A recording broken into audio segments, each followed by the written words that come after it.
What's up, guys? Rare Spark here, and welcome to another episode of WWE Supercard here on Thursday.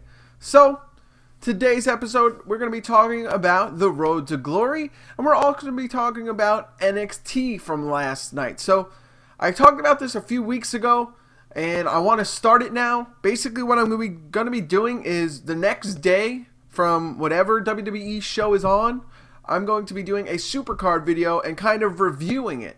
So, on Thursdays, it'll be the NXT from Wednesday. On Fridays, which tomorrow, I'll be doing a video on Thursday Night SmackDown. On pay-per-views, the videos will be on Monday, the reviews. And Tuesdays will be for Raw. So, I think that'll be an interesting way to add something to these videos and also get a good discussion going for things like this, because I'd love to hear your feedback on things and just kind of overall talk about what's going on in the WWE and NXT, and maybe even expand on that, maybe go into other promotions eventually, like New Japan Pro Wrestling or Ring of Honor, if there are people that watch that. So anyways, let's go ahead and jump into the Road to Glory. So this is the lineup for Road to Glory. As you can see here, Booker T, Terry Funk, Mr. Perfect Kurt Hennig, Ravishing Rick Rude, Ultimate Warrior, Edge, Randy Orton, and obviously, Ric Flair as the final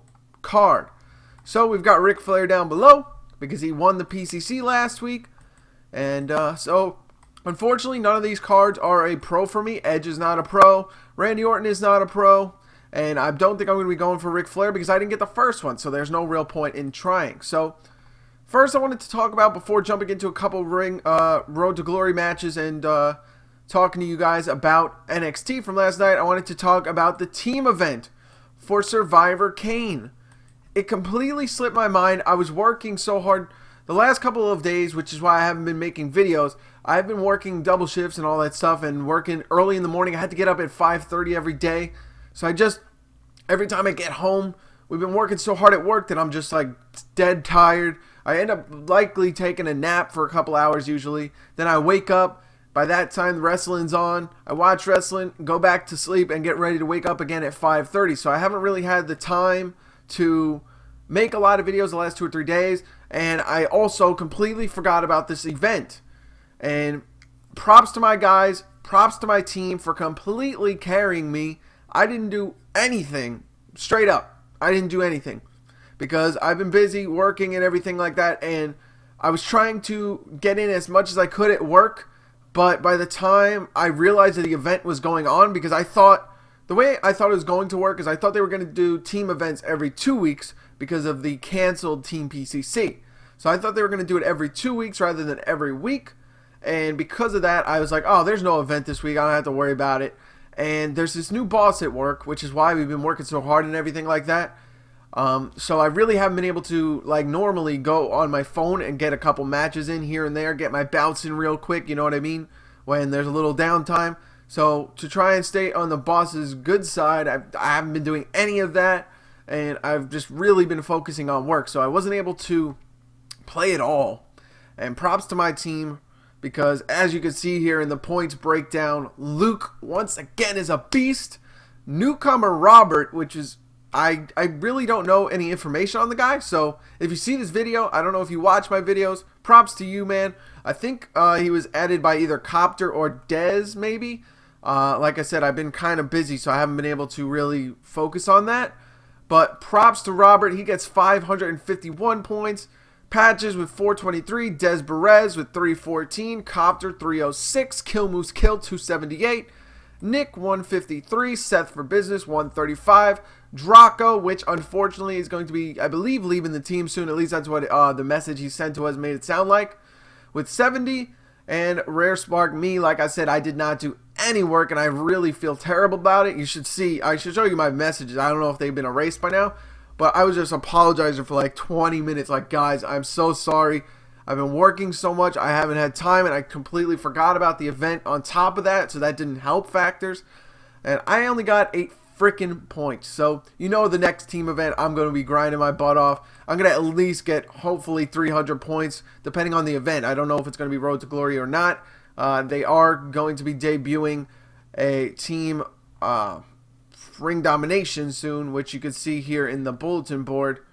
Team ring domination is coming soon, and so there you go. That's what it's looking like.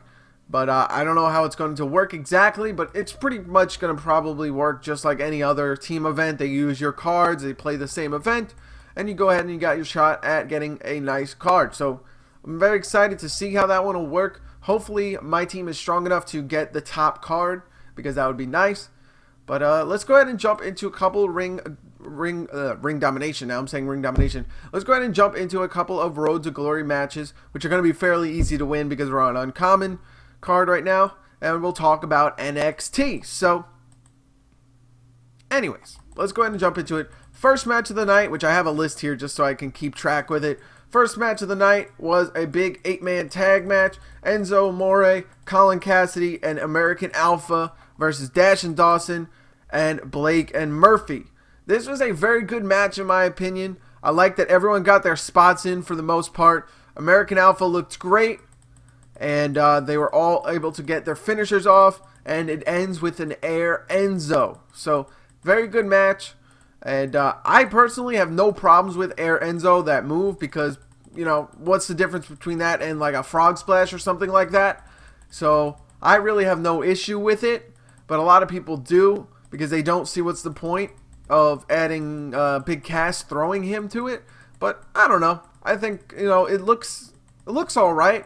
I think, you know, kind of like watching it's a little silly because, you know, obviously you can tell he doesn't really get any much more air from the Big Cass lift.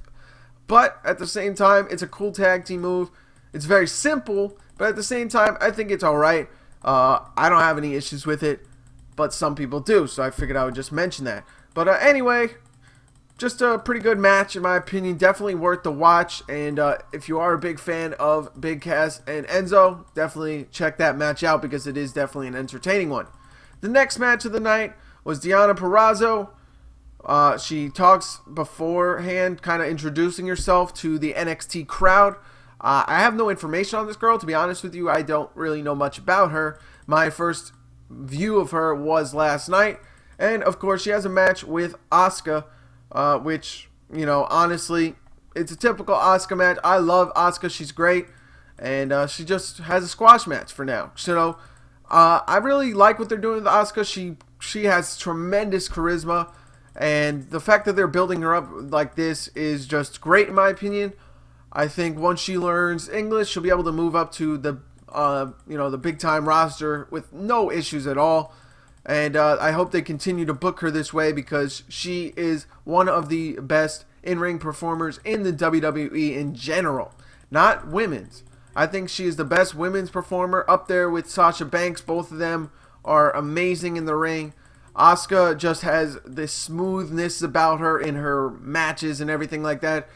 All of her submissions transition smoothly, and just everything just looks good with Asuka, and that's why I really enjoy her work. And it's, you know, it's a typical Asuka match, but they're always fun to watch, and I definitely enjoyed that match. After that, they had a recap of Bayley versus Carmella, the title match, and the post-match antics of Eva Marie and Nia Jax attacking them. And then Asuka came out. Eva Marie cuts a backstage promo on Bayley and Asuka. Next week, it'll be Nia and Eva versus Bayley and Carmella in a tag match. This one I'm excited for. I think Carmella proved a lot in the match against Bayley last week. I think both of them looked great in those matches, and I think Carmella kind of proved that she can actually wrestle a little bit. I'm not saying she's an amazing worker or anything like that, but I think she's at least average, which is a lot better considering her past.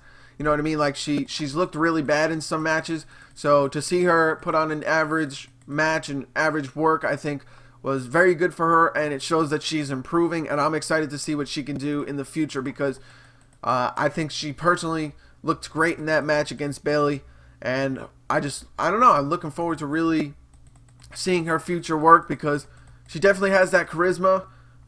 She works off of Enzo and Big Cass extremely well, and if she gets moved up prematurely, because she has to move up with Big Cass and Enzo, I think eventually she'll be able to put on some matches of her own and hold her own out there. After that, they had Ty Dillinger versus Alex Riley. I do not like Alex Riley. I personally think the only thing good about him is his entrance music. So I was happy to see him lose against Ty Dillinger, who has been working extremely hard. That guy has been down in developmental longer than I believe Tyler Breeze was. So he's been down there for a long time, working his butt off, trying to figure out a gimmick that'll work for him. And it seems like this perfect 10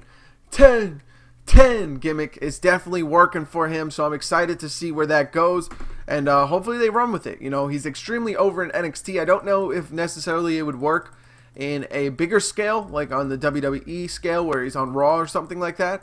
But I think as a good comedy / good wrestler act, I think the perfect 10 is a great gimmick for him. So I think it'll work well, and I think he's finally found something that'll at least put him over, and hopefully it grows into something at least on the mid card of NXT at the very least, because this guy's been working very, very hard to try and get up there and figure something out. So next up is Finn Balor. He talks to Alex Reyes, interviews, says no matter what, who becomes the number one contender, he'll defend his title. Just a basic little promo, but good to hear him talk. Baron Corbin heads into William Regal's office, says he believes in an eye for an eye match, especially when it comes to stealing. I don't really know what this is about personally, but I guess he thinks he got stolen the number one contendership. I don't really know. But next week, it'll be Blake and Murphy versus American Alpha. That should be a good one. Definitely check out NXT for that match. And then we have the final match of the night, the main event, Sami Zayn versus Samoa Joe. Now, a lot of you guys may not appreciate my opinion on this, but I did not like the finish. It's another questionable finish where basically what had happened was Samoa Joe hits, or does he hit it? I don't remember. I think he hit the Muscle Buster on Sami Zayn. Then Sami Zayn hit the Haluva kick and fell over, and they were laying on top of each other where both of their shoulders were down on the mat. And he was the ref counts 3, and then they're like, wait, I don't know who won, kind of a thing. And they were like, it was questionable, and they basically ended the match off with a question mark saying, who won again? So I personally didn't like it because it didn't give, kind of a clear winner. It didn't give you clarity on the situation that already had happened, which they already had a questionable finish where they both made Corbin tap out by hitting both of their submission moves on him. So I don't know. Hopefully it leads to something better. I'm not someone that reads NXT spoilers too often, so I have not read ahead, and I don't know what this means. But all I can tell you is one of my friends who does read spoilers is that it does make sense in the end. So that's all I'm going to say, and we'll have to see how it does make sense. As of right now, watching it live, I did not like the ending.